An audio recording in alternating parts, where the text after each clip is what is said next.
जय भीम मित्रांनो, मी देवेंद्र इंदुरकर पुन्हा एकदा आपलं सगळ्यांचं स्वागत करतो माझ्या चॅनलवर, ज्याचं नाव आहे बाबासाहेब 973. मित्रांनो, भगवान बुद्धांनी त्यांच्या धम्म हा ग्रंथ जे बाबासाहेबांनी लिहिलं त्याचं वाचन सुरू आहे. त्या पुस्तकामध्ये बाबासाहेबांचं तत्त्वज्ञान, गौतम बुद्धाचं तत्त्वज्ञान लिहिलेलं आहे. तुम्हाला जर असं खरंच मनापासून वाटत असेल की हे तत्त्वज्ञान जास्तीत जास्त लोकांपर्यंत पोहोचलं पाहिजे, तर चॅनलला सबस्क्राईब करा, व्हिडिओला लाईक, शेअर, कमेंट करा. कारण असे केल्याने यूट्यूब हे व्हिडिओ जास्तीत जास्त लोकांपर्यंत पोहोचवते. तिसरी महत्त्वाची गोष्ट म्हणजे या व्हिडिओला स्टार्टिंगपासून एंडिंगपर्यंत ऐका, लक्षपूर्वक ऐका आणि समजा. हे व्हिडिओ मला पाहण्यासाठी बनवत नाही आहे. ठीक आहे, लक्षपूर्वक ऐका काय लिहिलं आहे ग्रंथामध्ये. तर आपलं सुरू आहे भगवान बुद्ध आणि त्यांचे धम्म याच्यातील तिसरा खंड, भाग तिसरा, त्याच्यातील तिसरा प्रकरण. हा प्रकरण मोठा असल्यामुळे याचे व्हिडिओ बनलेले आहेत. हा शेवटचा व्हिडिओ याच्यातला, या प्रकरणामधला. काय लिहिलं आहे बघा. निब्बाण म्हणजे सर्व प्रवृत्तीचे मालवणे किंवा नाश नव्हे. हे भगवान बुद्धांनी सारीपुत्ताला पुढील प्रवचनात स्पष्ट केले आहेत. एकदा भगवान श्रावस्तीला अनाथ पिंडकाच्या आश्रमात वास करीत होते. सारीपुत्तही त्यावेळी त्या ठिकाणी आले होते. भिक्खूंना उद्देशून भगवंत म्हणाले, भिक्खू, ऐहिक संपदेऐवजी धम्माचे तुम्ही उत्तराधिकारी व्हा. तुमच्याविषयी वाटणाऱ्या करुणेमुळे मी तुम्हाला धम्माचा उत्तराधिकारी म्हणजे दायाद बनवित आहे. म्हणजे बघा काय लिहिलं त्यामध्ये. असे बोलून भगवान आपल्या कंदकुटीत गेले. सारीपुत्त मागे राहिले आणि भिक्खूंनी त्यांच्या निब्बाणाचा अर्थ स्पष्ट करण्याची विनंती केली. कुणाला? सारीपुत्ताला. अगोदर भगवान बुद्ध गेले आतमध्ये कुटीत, सारीपुत्त मागे राहिले. ते सारीपुत्ताला बाकीच्या भिक्खूंनी विचारले निब्बाणाचा अर्थ. तेव्हा सारीपुत्त म्हणाले, भिक्खूंनो, लोभ हा द्वेष आहे.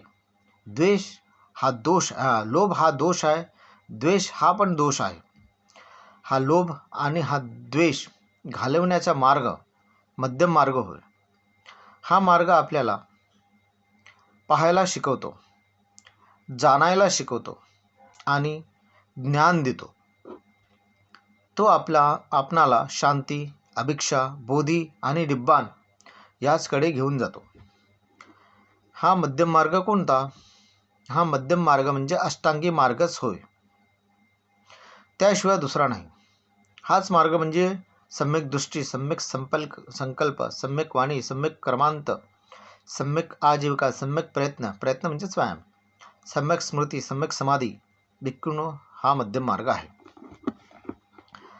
होय भिक्खूंनो, क्रोध वाईट आहे, द्वेष वाईट आहे, ईर्ष्या वाईट आहे, मत्सर वाईट आहे, कृपणता वाईट आहे, लालचीपणा वाईट आहे, ढोंग वाईट आहे, लबाडी वाईट आहे आणि दुष्टपणा वाईट आहे, मोह वाईट आहे, प्रमाद वाईट आहे. हे सर्व दुष्ट विकार आहेत.